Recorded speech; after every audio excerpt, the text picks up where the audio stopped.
Hey, what's up, everybody? Welcome. If this is your first time here, hope you enjoy it. This is going to be a little different than what I would normally do, but that's okay because I don't really have a significant outline of what I want to do. But today, what I wanted to do, because I didn't really have time this week to film a lot of the stuff that I was working on, just didn't work out. So I was trying to think of what I wanted to share, what you guys might find interesting. Anyways, one thing that is very near and dear to my heart is the whole idea of personal growth and perseverance, fortitude, all that stuff, self-improvement. I love that stuff. I just have a deep passion to help other people believe in themselves and reach the potential that they want. I just am a huge believer in the human race. And a lot of people in my life have believed in me when I haven't believed in myself. What I wanted to do this week was a little different, but what I wanted to do was share the prologue of a book I'm writing right now. It's always been a goal of mine to publish a book with the hopes of sharing some of my insight and honestly, it's just a checklist. It is a to-do item for my life, and I wanted to share it with you eventually. But right now, I just want to give you the prologue. So that's what I was going to do today. I'm going to read it, and I hope that in some way it touches you, moves you, inspires you. Title of the book is not yet determined. I have an idea what I want to call it, but at this point, it's not solidified. So this is the prologue. Prologue. According to my elementary school teacher, fail is a 4-letter F word. According to my parents, 4-letter F words are bad. For much of my life, I believed that failure meant not passing a test, getting rejected by the cute girl, not making the basketball team. But after almost continuous onslaught of failures in my life, I have learned that it is only ourselves that can define what failure is. We each individually choose to accept our position and our continued efforts in moving forward. We choose how to spell the word. We can spell it S-T-O-P, or we can choose to spell it S-T-E-P. We choose to decide if fail is in actuality a bad word. The danger in each of our lives comes when we allow others to define what failure is for us. We are the only person that can define what and when failure is, and if it is truly a 4-letter F word. Single-handedly, the hardest thing that I have ever done was going through medical school. Daily and often, even hourly, I felt that I was failing. Never in my life have I been surrounded by such incredible examples of success and capable students that were the tippy top of wherever they came from. Their accomplishments academically did nothing but magnify my feeling like a failure. For most of my life, I had been instilled with such a degree of confidence that I was just as good as anybody else. I had no other reason to believe otherwise. Most things that I attempted, I was successful at. But during medical school, I received a hard slap to the face by reality that at best I was middle of the pack. At worst, I was at the bottom or even lower. During this time in my life in medical school, the measurements used by others for defining success, those measurements that defined a successful person, seemed to be the wrong units. Compound that time and difficulty in my life with the desire to be a good husband and a good father, frequently met with challenges that could not be surmounted without sacrificing the successes in other areas. I felt that if I was going to be as successful as a father or a husband, I would have to be a failure as a physician. Conversely, if I was able to be as successful as a physician, I would have to fail as a father and as a husband to some degree. Translation, failure at this point in my life was almost a guarantee, or at least I felt so. During those 4 years, my limitations have never felt so real. I was defining my success at that moment by the degree of difficulty I was having in accomplishing my goal of graduating medical school.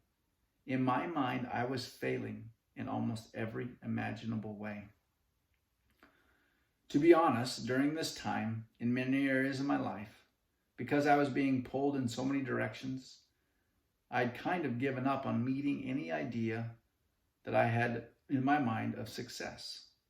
And I was simply trying to fail in each area of my life to the least degree possible. Somehow, even though I was being beat down by my own self-inflicted definition of failure, somehow, from somewhere, I still knew that I would get through this period of time.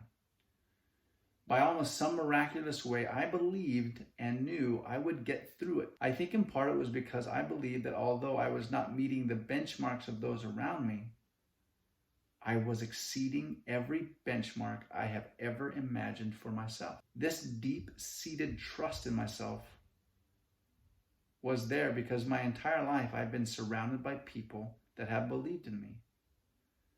And that belief was constant and it was empowering. And oftentimes, especially in medical school, it was the only thing that I could lean on because the belief I had in myself was so low. During this exhausting, emotional, spiritual, and physical beatdown, I discovered the strength and the power behind failing. Among all the facts that I learned about the human body, disease, pharmacology, perhaps the greatest lesson I learned from those years was that fail was not a 4-letter F word. It was not something to be feared. It was not the final exit. It was not the final period at the end of an essay. Failing is empowering. It's educational. It's character building. Failing houses the frame that hangs the doors of opportunities. Out of all the areas that I was most determined to fail by the smallest margin was being a good dad. Many times, the only time I saw my children was during a brief moments during family dinner and at bedtime. I cherished these moments because in their eyes, I was nothing but the best. They could care less than my class rank in pharmacology. And not a thought entered in their mind about me being less important to them because of any grade on any test. That little haven that my home provided was a sense of security that I valued, when by every other measurement in my life at that time spoke otherwise. These fast and often fleeting moments of being good at something during the day began as my oldest daughter started getting bored reading the same few children's books over and over. Soon she started asking me to tell her a story, so I told her and her sisters one. Then the next night I told another. This pattern repeating itself, never able to tell the same story, until I could no longer create any new characters, storylines, or plot twists. Then one night it struck me. I had a great childhood with almost endless memories.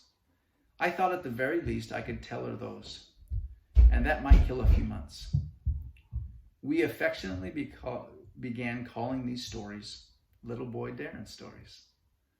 Every story would start with the same beginning.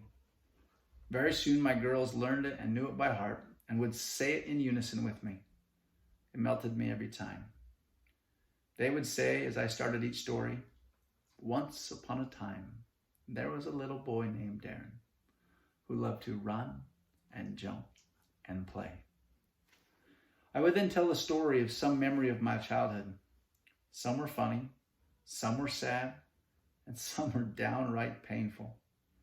Most of them contained some level of failure, but they all taught me something. These stories became the cement that cemented my belief that failing is a forward motion.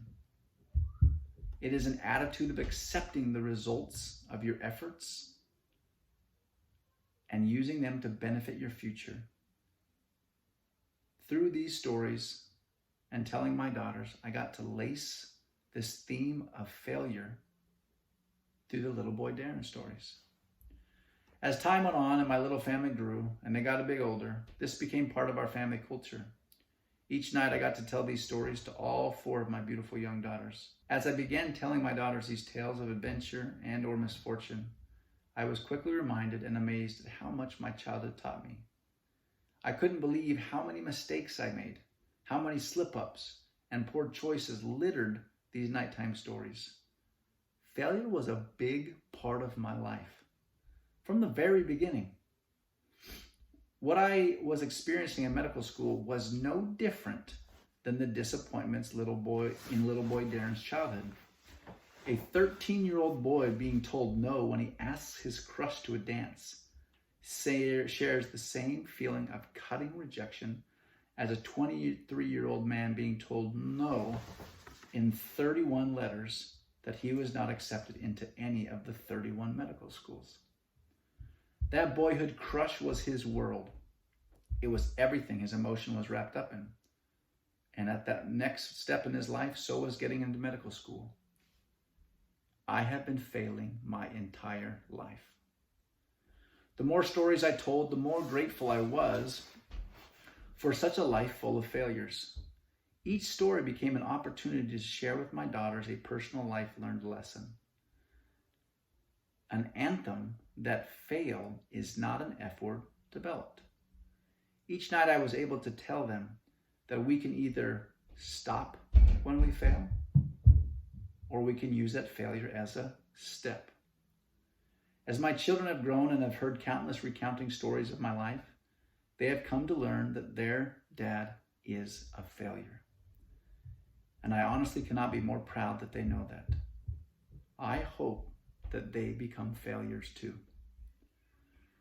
The following book is a collection of some of the little boy Darren stories as I told them to my daughters, and all the deeper applications that I have tried to pull from them. Failure can be great. Fail is not a 4-letter F word that we have to cringe and cover our ears when we hear it, but it is a 4-letter word, one that we get to choose how to spell. Let's make sure we learn how to spell it correctly. So that is the prologue to this book that I've been working on. Probably about a third of the way done. I'm really excited about it. It's been amazing at the opportunity it's given me to self-reflect and just put to paper how passionate I am that failure is okay.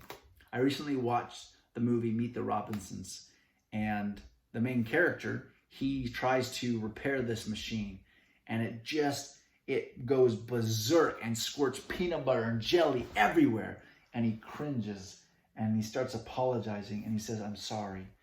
And the Robinson family just unanimously just said, "Good job, what a failure." And they looked at failure with such a level and degree of positivity. It was addicting. And that just reaffirms what I believe. And I just want to encourage you guys that are watching this, okay? Failures, although painful and maybe seem like they're big roadblocks, or they are huge things that get in the way of how we're planning our life. They are what make you, what you have experienced, and the hurt that you have felt, and the sadness and the depth of emotions that have come from this have made you stronger than you would have ever imagined. You are you, and you are powerful. And it's awesome. Failure is not a 4-letter F word, okay? It is a mantra. It is a mindset that you can use to become whatever you want to. So I want each of you to flip that script, okay? Just turn how you look at failure upside down on its head, okay? And use it to empower you and to just embolden you to try things you've never tried, to ask that girl or that boy out, to get after that job or go for that raise, to invent something. It's so awesome. Anyways, I hope you have a great day. Hope you enjoyed this video, although it was a little different. And I'll let you know when the book's done. Thanks, guys. Knuckles, noggin, butterfly kisses, squid fingers.